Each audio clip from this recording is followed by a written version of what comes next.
Hi everybody. Today I want to talk to you guys about protecting yourself. Like really protecting yourself. By becoming aware of all the ways in which your guilt and shame is triggered in order for them to be able to control every aspect of your life and prevent you from doing the right thing, which is self-actualization, which is freedom for you to be yourself and who you are, which is you expressing your own individuality and not feeling guilty about it. Narcissistic parents, a narcissistic family system will weaponize life itself, everything, every aspect of life, to make you feel guilty. They will find a way to twist things around and create this narrative that you're the bad guy for basic life things that you have no business feeling guilty about. But that's the nature of these dysfunctional systems. That's the nature of narcissistic abuse. It's psychological warfare. It's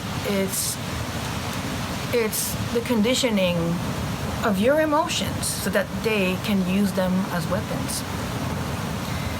They will take your basic needs. If we start at the beginning of it all, they will take your basic needs as a child, which you cannot live without, which you need for your survival.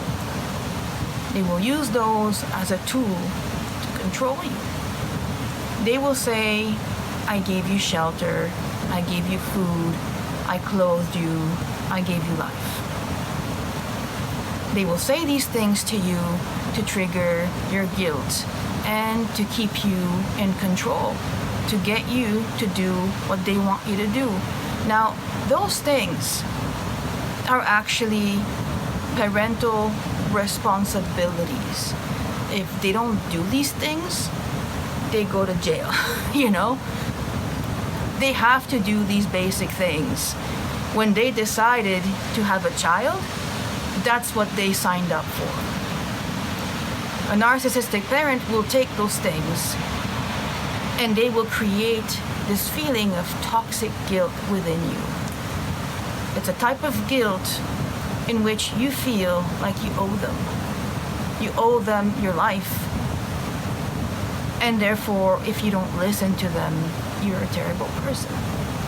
They will say things, after all I've done for you, after all I've sacrificed for you. I gave you food, I gave you clothing. My mother used to always say that. I cook for you, I cook all this food for you. Okay, well, I'm glad I didn't starve to death. Glad I didn't starve to death, you know? I mean, that, you know, that's something that I'm supposed to be grateful for, to a point where I can't be myself and where I have to become your extension. They're basically telling you that they have a right to rob you of your life because they gave you life. So it is in their power and it is their privilege, it's their, you know, right to rob you of your life because they gave you life. With this kind of upbringing, you grew up believing that your very existence is a burden. You're a burden. And having needs, having basic needs becomes shameful. And speaking up about your needs becomes shameful. How many of you that grew up in this kind of system and grew into adulthood and you found yourselves constantly sacrificing your needs, thinking that this is what you have to do to be loved? I mean, this remains so ingrained within us because of the conditioning that even when we if we leave the narcissistic family system, that behavior, that pattern, that conditioning will follow us.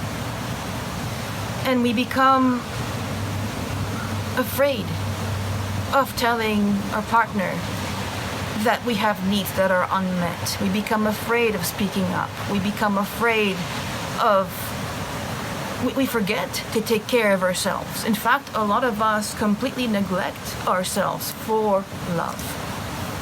What should be care becomes coercion, because they will use everything, every favor that they've ever done for you as a weapon, expecting repayment, and through this lifelong debt that you have towards them, like through your loyalty.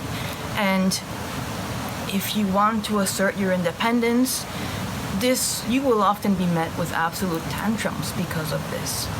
And they are so twisted. They are so twisted. And this is something that I've personally experienced with my mother. And that is that she would absolutely force her care on me, even though I don't want it. I say no. And so this is what happens. If I say no to a favor or a care, because I know what that means, I learned what that means. So when I started to try to say no, then she would throw a tantrum. You don't want my care? She would throw an absolute tantrum. There was absolutely no way out of it. She would throw a tantrum to force me to accept her care. And then once the care is accepted, to try and avoid the tantrum, then that was going to be used 100%, 1,000,000% against me in the coming days, as soon as she wanted something, as soon as she wanted to control me in some way. I remember when I was becoming a young adult, I was a teenager, and I didn't want her to do my laundry anymore. I didn't want her to clean my room. She didn't clean my room, but she would go in there and she would snoop through my stuff. So I didn't want her to go in my room for any reason whatsoever. And I told her, don't do my laundry. And I wanted to become, at the same time, it was, I was becoming independent. I wanted to explore my independence, and I wanted to start, adulting. And I would say, don't do my laundry, I want to do it myself. And then I made myself a schedule. So I would go to school, and okay, Saturday I'm going to do my laundry, And of course, that wasn't respected. And she would do my laundry anyways. And when I would tell her, why did you do my laundry? I don't want you to do my laundry. It's my responsibility. She would start screaming at me that I'm ungrateful because she did my laundry. But then in future fights as well, she would pull out I did your laundry, I take care of you, and I do all these things, and everything they do, any care or love is a disguise, is a manipulation tactic. It's something that they use so that they can get you to do what they want, or so that they can also make you look bad, because they will antagonize you into having reactions. They will push, and they will push, and they will push, and they will push until you explode. And then when you explode, they will say, I do her laundry, to anybody who wants to listen. I did the laundry, and I slave. I'm a slave. Oh, my mother used to have this thing that she's a slave, I'm a slave for this household, and all I do is this and that. And I just remember thinking, I really don't need you to do any of those things for me. I don't. I can do my own laundry. I can cook for myself. I can do all of that. If that means that you can leave the house and take care of yourself, you really, really, I don't want your favors. I don't want anything from you. I really don't. I don't. But it's impossible. It's impossible to say no, because they manipulate you so heavily into saying yes to everything that they do. They just manipulate you so heavily, and there's no way out. If you say no, they throw a tantrum for refusing to accept their care, and if you say yes, then they will use that care against you. And that's what it's like to be raised by a narcissistic parent. There's no way out, no matter what you do. What you can do is become aware of the guilt that they constantly trigger within you, no matter what you do, because this guilt is toxic guilt. It's not healthy guilt, okay? It's toxic guilt. Toxic guilt is basically them making you responsible for things that are not in your control. Okay, it's a guilt where they make you feel like they are miserable because of you. They are unhappy, because of you. Victimhood. It's victimhood and victimhood and victimhood and victimhood on your shoulders and as your burden. Their victimhood becomes your burden and something that you have to live with. And another tactic that they will use is they will also play with your shame. They will, of course, to be raised in this kind of system is to be constantly be shamed for who you are. Now, shame is interesting because when I was still in the beginning stages of healing, I kept hearing, everybody kept talking about shame and guilt. Now, the guilt I understood, but the shame, I was like, I'm not ashamed. She's the one who should be ashamed of herself. She's the one who, does terrible things. I don't feel shame. But I didn't realize that I was completely out of touch with my feelings, the feelings that are running in the background, and that sort of automatically, the feelings that you have in your subconscious, your the training, the training that you've been through in your upbringing, the conditioning that you have in your system. Shame is basically you feeling like something is wrong with you all the time. It's you feeling like you're defective all the time. Like there's something wrong with you. Like you're not lovable.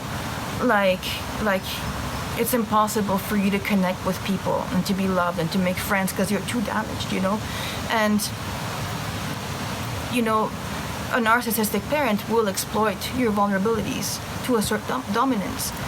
They will ridicule you in front of their friends, in front of family members, when you're alone. They will mock you in front of their friends, in front of, when it suits them. It's so twisted, I have to say, because they will mock you at certain times, and they will shame you, and they will smear you. And at the same time, they will also, when it's convenient for them, cry when other people are present to pretend, to tell people how much they love you and how sad they are that they can't have a relationship with you, and how evil you are for hurting them all the time. It's this really twisted game of shaming you and then manipulating people into believing that they love you at the same time, and they pull that off so well. They will say things like, oh, she's always been the problem. She's always been such a problem, and, I do not understand what to do with her, anger issues, and, they will invent things, they will invent stories, they will trigger you into having reactions, and then they will pretend to cry about it. And they will do it all while shaming you. And this kind of twisted manipulation insanity will basically teach you that you have to hide your emotions, that you have no self-worth, and that you're flawed, and they know this. And so if you try to start a business, if you want to enroll in like a school program, of course you're not the golden child, right? The golden child will be pushed towards success, but the scapegoat, if you want to achieve things for yourself, they are going to shame you and tell you that you can't do these things because you're not smart enough, you're not good enough. So you learn that you can't, that you have no self-worth. And this lack of self-worth is what they use to manipulate you and keep you under their control. They will also strategically withhold love, affection, and approval. And love in itself is conditional, as you know, because affection and approval will only be given to you if you conform and if you comply, and if whatever it is that you do reflects on the delusional plan that they had for you. And if you express autonomy, if you express that you have boundaries, they will give you silent treatments. They will withdraw your love. They will stop. They will basically behave as if you don't exist.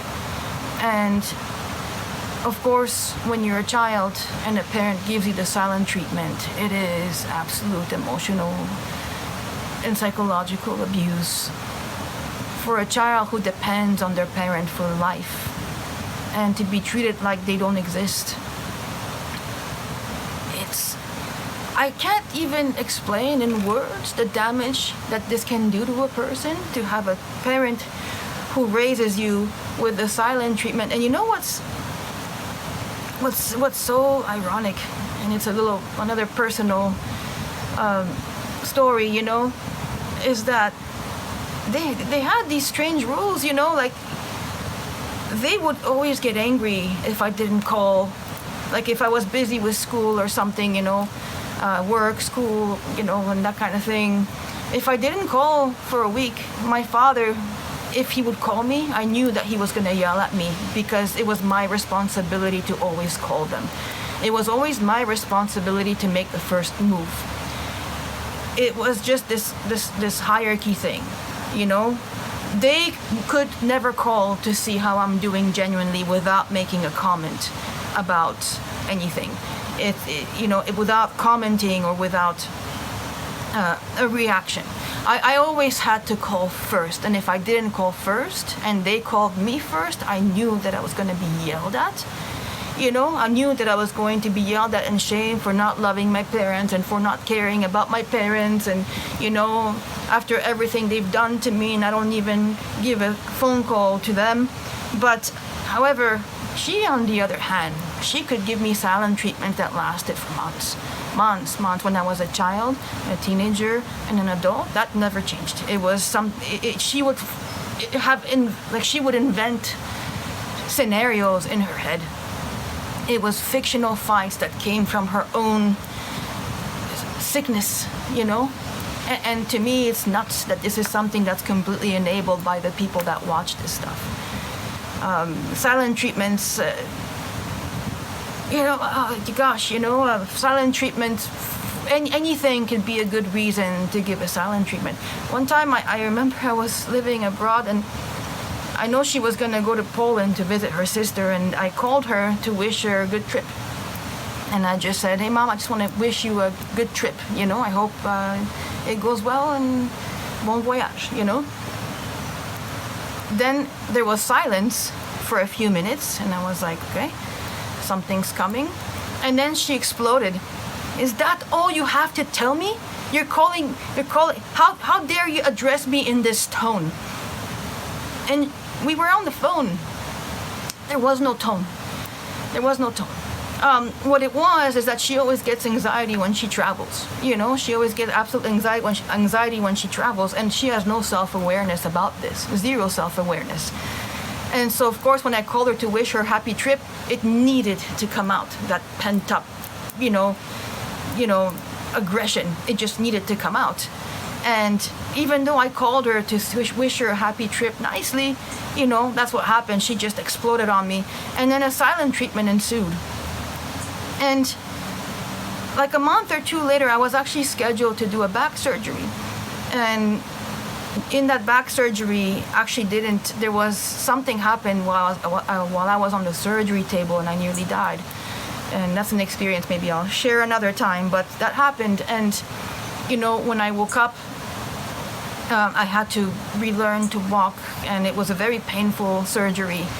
And of course, not one single phone call came from her, because I was still being given the silent treatment for not having wished her a happy trip, for having wished her a happy trip in a way that she didn't approve of. how do you explain this to people? I can't explain this. I'm sure, I think you guys will understand. You can't explain crazy sometimes. But that's okay, right? She can give me the silent treatment for months and months, even after a painful hospital surgery. And I remember I called my dad, and once I was out of the hospital, and thankfully, I had met my husband, my to-be husband by then, so he was taking care of me. I wasn't alone through that particular ordeal. And so I asked my dad, is mom gonna talk to me?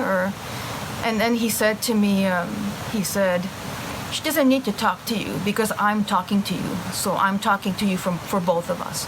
They make up these excuses to normalize what's going on. My dad was constantly making up these excuses to normalize what's going on and to normalize the withholding of love and affection and care that a mother should have for her daughter. So this is conditional love, and it's the way that they operate and the way that they choose to give and withdraw love. Love is based on the fiction, that the stories that they tell themselves in their mind. They have absolutely no self-awareness of anything. They have no self-awareness of their triggers. They have no self-awareness. They have no introspection. And so every time that they feel something, then they will target the scapegoat, and they will withdraw love, and they will give you silent treatment, and they will punish you, even though you did nothing wrong. They will also weaponize the family image, the reputation, because appearances matter so much more than the truth does. And you, as the scapegoat, you go through all this manipulation and dysfunction, and you're expected to be silent about it, to not speak out. And if you do speak out, they're going to make sure that they brand you as disloyal and mentally unstable. When I came back from abroad, and I was so shocked at my mother's behavior, that didn't change. When I left, I thought after 10 years things would get better, and then when I came back, the abuse got worse. And I went to a place, to seek out, like, where you have like nurses and stuff like that. And I asked for help, and I told them about the situation at home, and I told them somebody has serious mental health problems, and we need an intervention. And when I went to see my dad, because everybody had to be on board for the intervention to work, he refused. He told me that if I were to do something like that, he was going to disown me. And he basically threatened our relationship. He told me that there is going to be no intervention. He told me that,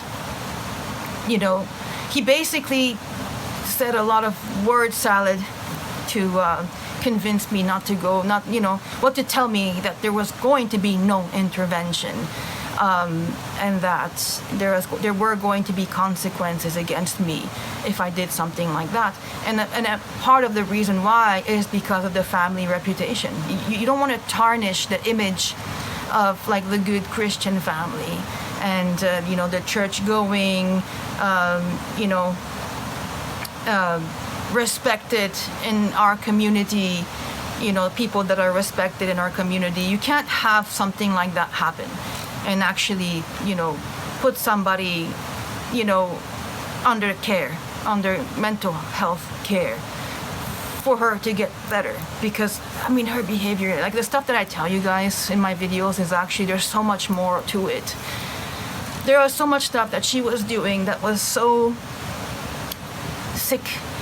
And I've mentioned this many times, that I've tried so many times to get this woman help, even though I was her target, and every time it was prevented.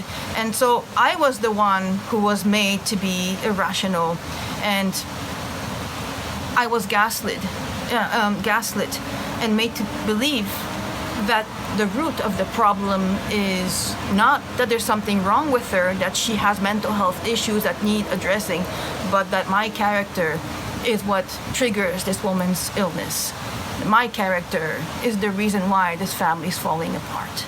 My character is always me. I'm the one who's destroying the family reputation. They will also weaponize money, support, inheritance, which I will never get. I'm not even like thinking about that. That's completely like out of my head. But if financial support or any kind of support, for many of us scapegoats, life is not linear, and we make mistakes, and sometimes we need help, and sometimes we screw up, and sometimes things happen, like life happens, whatever the reason is. If you need financial support from them, as an adult, money becomes a leash. It becomes a threat. And it will be used to reinforce control. And you know how ironic it is, because when you see, if we're not talking about narcissistic family systems, but you're talking about, let's say like a relationship, between a couple, and the one person beats the other person or does something terrible to the other person, and nobody is going to say they gave you money, you live at their house, they paid for you, they have a job, they give you gifts, so you have to stay. No, they go to shelters and they are taken care of, and there's a lot of things in place, rightfully so, to help people that are in this situation. If you tell someone though that you've been abused, and this was my experience, that you've been incredibly abused by a parent, and that you have to go no contact to protect yourself, they're gonna say, but they gave you money, they gave you stuff, they gave you this, they gave you that. They're gonna use whatever financial or whatever gifts they gave you, all of that stuff is going to be used against you and to manipulate you into staying. It's weird how that happens, because really, like, those are very same people, you watch the news or you watch a movie and they'll have so much empathy, like, oh my gosh, this woman, she got beaten by this man, and rightfully so. But what I'm saying is that when it comes to you though, and you tell them that the same thing happened, except that the characters are different, because it's not in a relationship per se, it's your mother or your father who beat you and who psychologically abused you and who emotionally abused you and who's coercing you,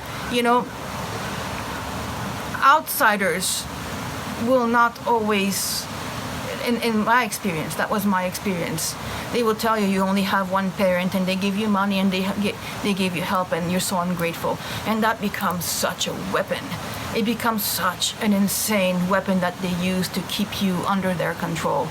And you completely forget yourself in this whole process. You think, okay, they gave me money when I needed it, and I needed a place to stay for a while because divorce, or whatever reason it was, and they did this and that, as if that negates abuse and psychological and physical and emotional and spiritual abuse, and sexual abuse, like all, whatever they give you is as if it's a scale. Oh, they hurt you, but look, they give you money, they give you stuff, so, and that's how people will behave. That's how they behave with me. And they will say, we gave you everything, you're so ungrateful. If it weren't for us, you'd have nothing.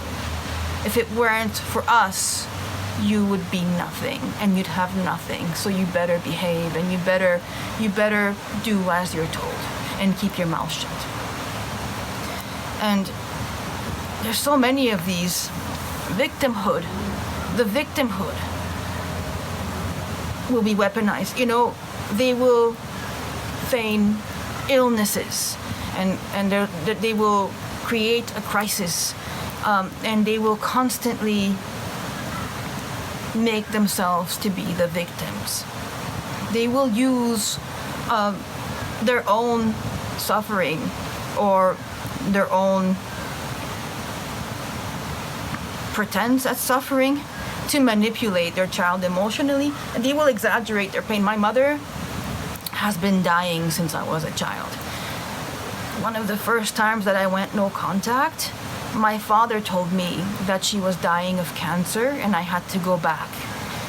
One of the times that the neighbors made me go back there. And you know what? After I went back, the cancer magically disappeared. Nobody talked about it. Strange how that can sort of magically happen. You're not allowed to be hurt. You're not allowed to have any emotions whatsoever, because your pain will be in direct competition with their pain. There is no room for you to be hurt. There's no room for you to process your emotions. There's no room for any of that. You're not allowed to be hurt, because if you're hurt, then you're ungrateful. If you're hurt, you're causing problems. If there's something, if you're not well, because life sometimes, you're causing them problems. Your hurt equals to causing them problems. And they will compete with you. No, you're not hurt. I'm hurt. And they will exaggerate their pain. They will weaponize like aging. They will weaponize health issues. They will weaponize victimhood, okay, in order to guilt trip you into compliance. And they will say things to you like you're the reason why I'm sick. My mother used to always say that. My mother used to say that, remember, when I die, you caused it. And I was just a kid. You caused my death, And everything, after everything I've done, I might as well just not exist. Because why should I continue with this life in this world when my child is, treating me in such terrible ways, and I'm the victim of them. You can't have, gosh, and that's directly tied in with my surgery story, and also other times where I actually got genuinely sick. I broke my leg, and, every single time that I actually had something wrong with my health, and also emotionally too, when I was suffering from generalizing, I was diagnosed with panic disorder and generalized anxiety. I could never, this was always a competition of who suffers more. And because the narcissistic family system is so conditioned to see that parent as the center of attention for everything. I mean, your pain doesn't matter. Your pain doesn't matter. And they will weaponize their victimhood to manipulate the family. And they will weaponize their victimhood to manipulate you. It's not always easy to see when they do it. For some children and for some adults, the enmeshment is so deep that all they have to do is, oh my God, and then you change your mind. And then you decide, okay, well, I'm not going to put this boundary because my boundary is making my parents sick. I'm not going to do this thing that I want to do. I'm not going to go into this program. I'm not going to get this job. I'm not going to start a business. I'm not going to, choose the partner of my choice. I'm not going to do X, Y, Z because it hurts my parent. It's because it hurts, because it creates pain within the other parent. This is a manipulation tactic, okay? You have to become aware of all this stuff. And if you actually voice the fact that your pain and your trauma and your, whatever, ailments you developed as a result of this toxic upbringing, your distress, if you try and tell your family that you're distressed and that your mental health is at a breaking point because of that parent, they will deny fully having had a role, and they will mock you. They will mock your emotional pain, and they will use your emotional pain, they will use your deteriorating mental health to discredit you and to make you seem like there's something wrong with you. And the final thing that I can think of is they will also triangulate. They will use culture. This was used on me a lot because I'm Polish, living in Canada, And so they would gaslight me into believing that it was cultural, that her behavior was normal for my culture. And they could, people can do that with religion, with culture, with morality. They will twist cultural and spiritual values into tools of control. They will claim to be morally superior to you by using traditions or scriptures or social norms to shame and silence you. They will use religion to silence you. They will use morality to silence you. They will use culture to silence you. They will make you believe that what you're doing is actually going against something that's way bigger than you, and that you're too dumb to understand. So these are all the ways that I could think of in which they will weaponize your guilt, and they will weaponize your shame in order to have you be compliant. To become aware of these things is the first step. But the second step, and the most important step, is to become aware of your emotional experience in all of this. And that's the trick, because being aware of the manipulation tactics on the logical level is one thing, but when it happens to you, the feelings that those things bring out in you still get triggered. You're still gonna feel the guilt because you're conditioned to feel it. You're still gonna feel the shame, and it can become so overwhelming. It's sort of like a lens that's put in front of your eyes, and you can't see clearly anymore because all you see is like a fog, and you're stuck in this fog, and you're experiencing these emotions, and they overtake you. The way that I experience guilt is, in my mind, I would often see images of my father being hurt and crying because of me. I would picture people being hurt because of me. And the feeling was that I had to fix it. I had to fix other people's pain.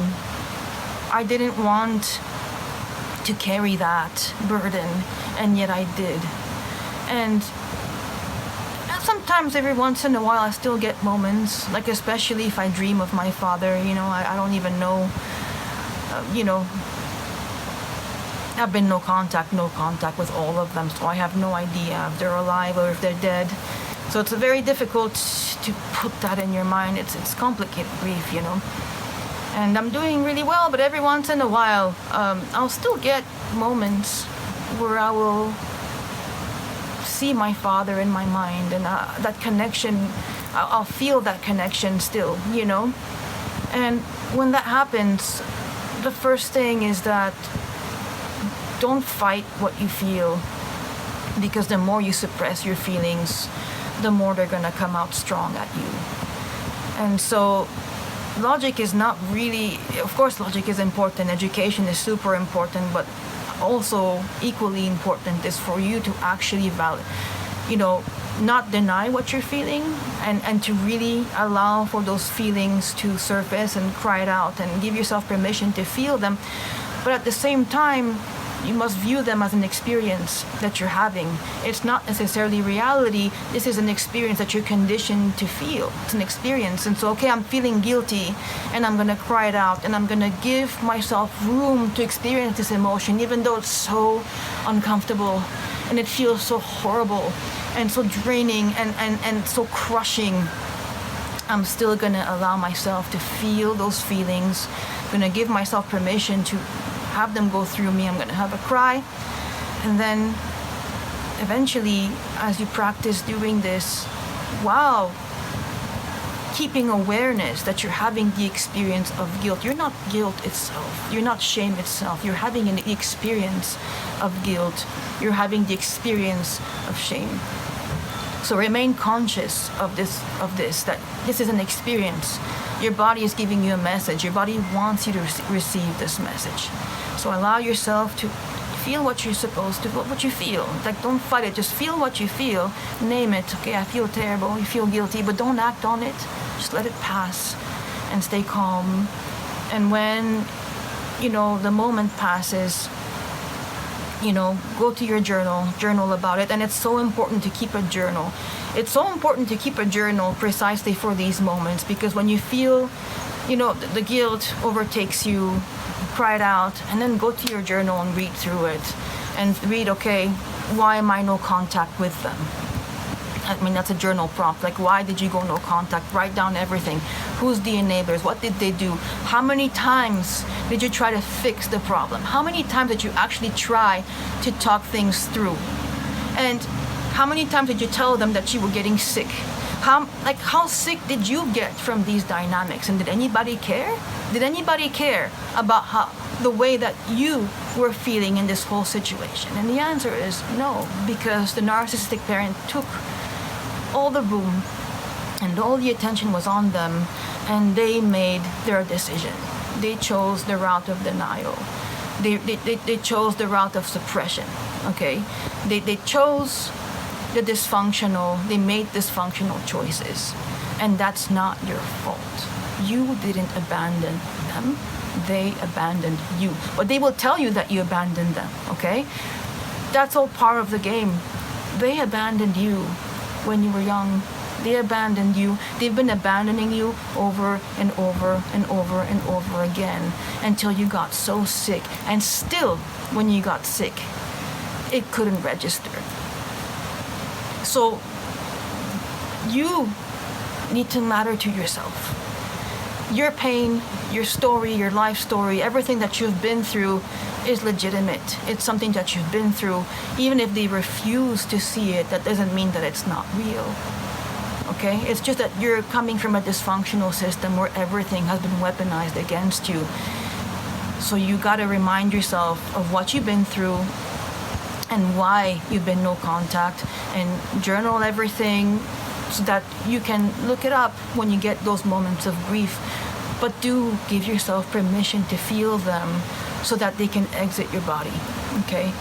So I hope this helped you a little bit. And that's it. I'll talk to you soon. I love myself. I trust myself. Remember, guys, repeat, I love myself. I trust myself.